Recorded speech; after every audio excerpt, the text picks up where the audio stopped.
Welcome to Injustice Media. I'm your host, Gucci J, and we're getting into the next one. This video is what saved Neymar from prison. Let's go.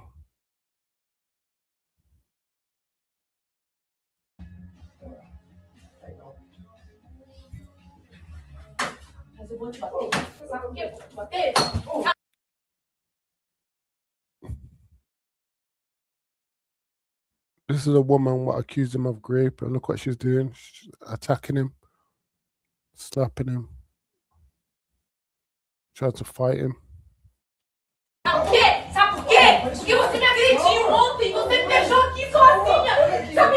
May 16th, 2019. Neymar Jr. is in a hotel room in Paris for the second night in a row. The young woman whom he shares the room with is unknown, at least for the moment. But a lot will change in the following days. For starters, the world will get to know Nagila Trindade Mendes de Souza, a 26-year-old model, interior design student, a daughter, a mother, and in her own words, a normal person. But in 2 weeks' time, nothing will be remotely close to normal in her life, right after she walks out of a Sao Paulo police station accusing Neymar of her. The disturbing news spreads like wildfire in no time. Neymar and his team fire back with their own versions of the story. And apart from the duo meeting in an upscale hotel in Paris, the two stories do not check out with one another whatsoever. Thus starts the mind-boggling case of Trindade versus Neymar Jr., a case even the Brazilian president got involved in, a case that allegedly became a huge deal-breaker for one giant apparel brand. And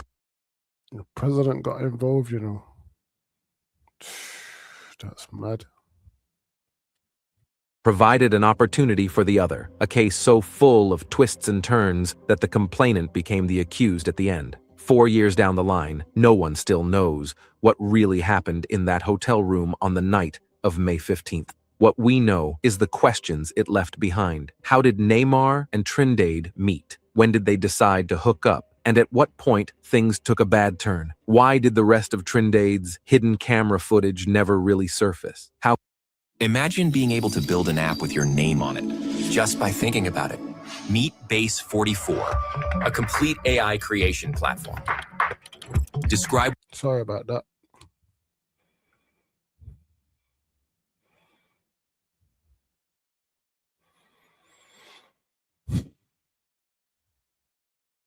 She ended up being charged with procedural fraud, slanderous denunciation, and extortion. Welcome back to Football Files. Today, we're taking a deep dive back into the scandal which was too much, even for Neymar. Prologue, June 1st, 2016, New York City. Neymar and Michael Jordan are together at a launch event. The duo are collaborating for Nike's new shoe range. After a rather uneventful evening, apart from the two icons coming together that is, Neymar decides to end the night on a higher note and parties hard in a nightclub. In the early hours of June 2nd, allegedly, the Brazilian is too intoxicated to get back to his room by himself. So the hotel staff contacts a marketing executive from Nike and a colleague of hers to accompany Neymar. For a brief moment, the marketing executive finds herself alone in the room with Neymar. And that's when the Brazilian allegedly takes off his underwear and tries to force her to perform or when she refuses and tries to leave, Neymar's response, again allegedly, is to block the door. And when she does get out of the room,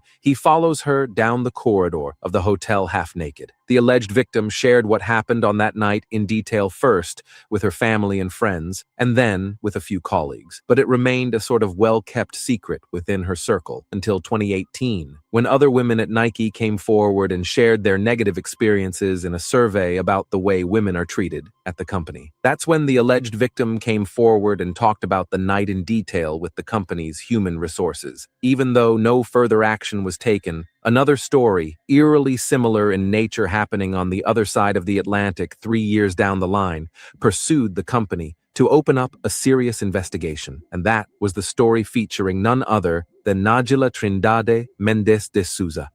Act 1, The Hookup.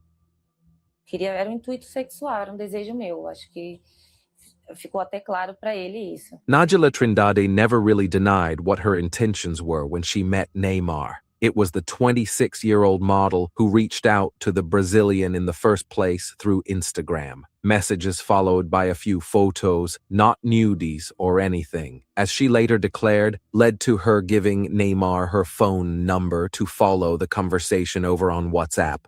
After a brief exchange on the platform, Neymar asked Trindade to meet him in Paris, and when she told him that she didn't have the means to get there, the Brazilian offered her a round trip between São Paulo and Paris, and a couple of nights stay at Sofitel, Paris, Arc de Triomphe. When Trindade landed in Paris, she had no second thoughts regarding her motivation. De ficar com ele, de encontrar com ele. So she knew why she was meeting up with him, to have sex with him. He's paid for flights to Paris. Ele. Isso E incluía realizar uma desejo possível meu.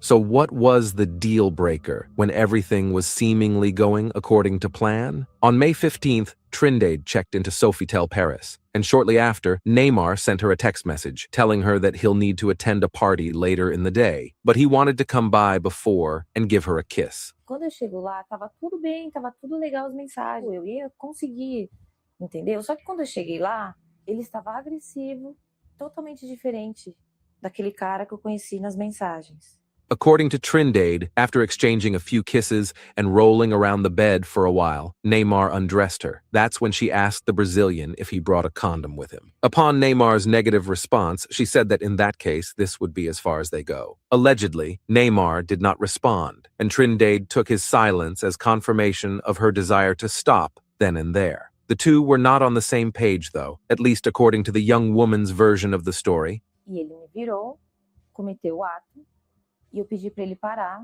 Enquanto ele cometia o ato, ele continuava batendo na minha bunda violentamente.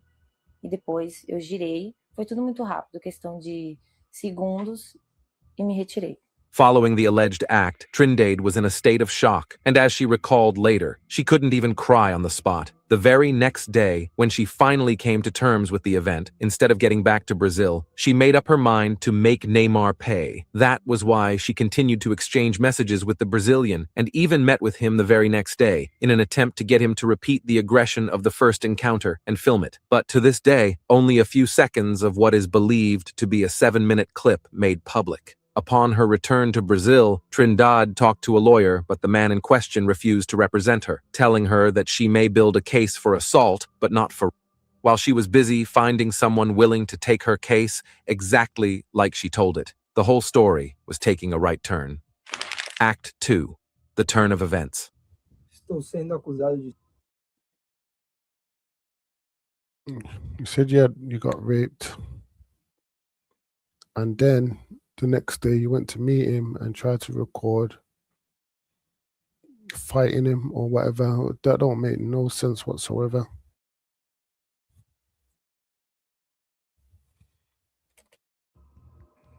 É uma palavra pesada, uma coisa muito forte, mas é o que está acontecendo no momento.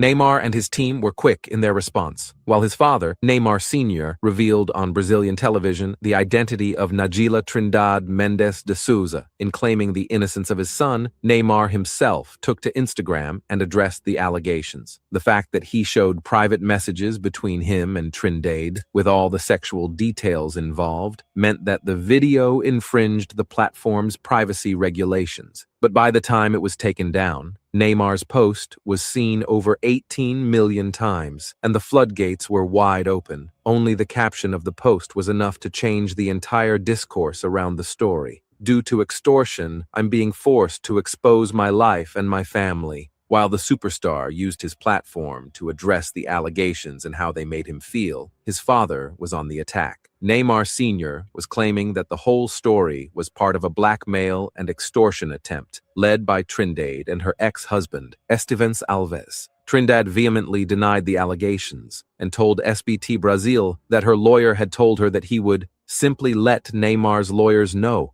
about what was going on, all the while with her anonymity lost. It showed evidence. It showed all the messages and everything. It does sound like blackmail.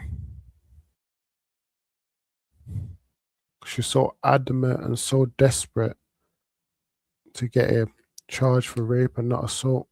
The lawyer said there's no case for rape, but probably for assault because you're fighting. Trindade became the subject of immense criticism online, and Brazilians started to dig deep into her life. Within a few days, everyone in the country knew that the 26-year-old had close to a $30,000 debt and that she was given a notice of eviction. So she had a 30,000 debt.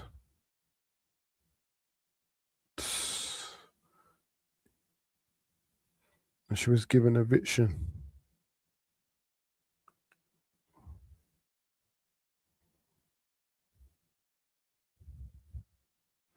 All the conversation was now centered around a desperate woman trying to solve her financial problems by any means necessary. Jair Bolsonaro, the then president of Brazil and a politician Neymar is known to openly support, visited the player in hospital while he was in treatment for a ligament injury in his ankle. Bolsonaro's open support for Neymar was followed by a new law proposed in Congress by one of the members of his party, suggesting increased penalties against those making false sexual accusations.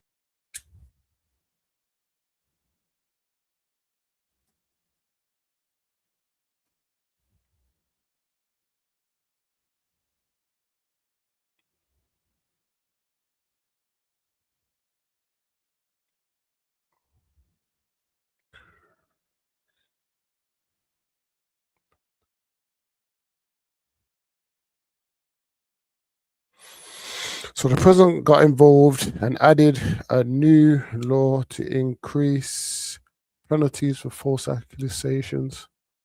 I think that's good, man. They wouldn't do that in the UK though. And that's good.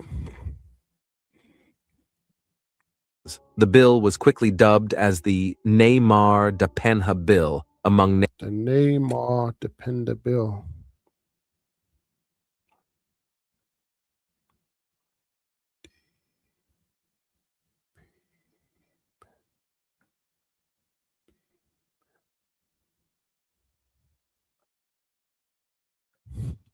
Neymar's supporters, a mock of the Maria da Penha law, which was put in place after years of struggle by feminist groups, which was established to reduce domestic violence mainly by increasing punishment for domestic abuse offenders. For so many people close to the matter, in a country where only 1 out of every 10 is reported and just 1 in 100 leads to a conviction, the reaction was not surprising.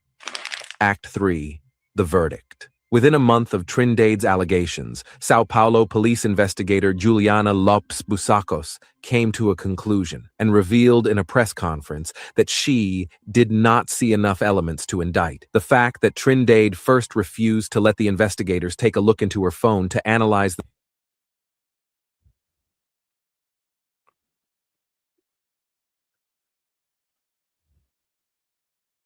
So she refused to let the police look into her phone. Obviously, if that's happened, obviously they're going to want to look into your phone.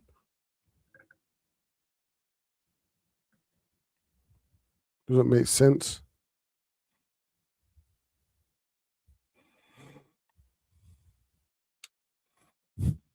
the 7-minute-long footage she filmed, and later claimed that her phone was stolen made everything clearer in the eyes of the public. Neymar was now in the clear, and the charges against Trindade and her ex-partner were dropped a few months later. The mind-boggling case was closed with no conviction for either side, which saw Neymar and Trindade exchange seats as defendant and plaintiff. Epilogue. Across the pond. Having read the details of the case, the anonymous Nike employee went ahead and asked about the status of her complaint from 3 years earlier, and she was dumbfounded when the company officials responded that they didn't think she wanted them to proceed. As she communicated openly that she did want them to do so, Nike called in an external law firm to investigate. And according to the apparel brand, they decided to remove Neymar from their campaigns when he refused to cooperate with the investigators. Neymar had his own version of the story in which he claimed that the separation was only due to commercial reasons. Everyone's free to believe whichever version of the story. But that doesn't change the fact that Nike and Neymar were separated after being in a commercial relationship for over a decade. Oh, and that was how the Brazilian became a Puma athlete. With Vinted's new electronics category, you can earn. So he lost his deal with Nike.